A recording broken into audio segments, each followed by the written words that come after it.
The car crashes in stories part 2. The exhaust, somebody had decided to cut halfway off down the bottom of the car, the exhaust, and then cut the tailpipe and then just kind of ram it on there without it actually being secured. And I remember it being like a missile, giving all the beams at the lights, boom, boom, boom.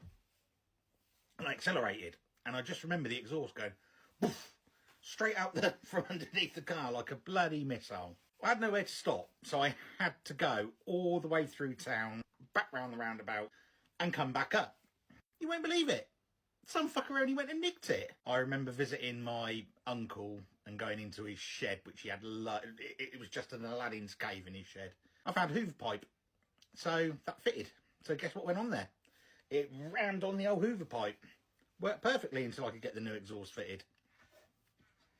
The other story with this car, I always remember the wipers were, well, they didn't work. Well, they didn't work on their own to start with.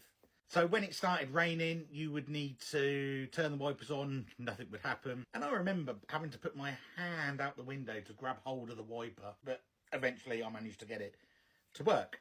I remember driving down Craven Road in Newbury, speed humps down it, and I thought, oh, I'm going to be able to fit through the speed humps here, between the speed hump and the curb.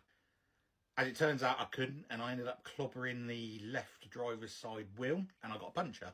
Problem is with that is the wheels were on with locking wheel nut keys, and nobody knew where the locking wheel nut key was. Sold this car to a friend.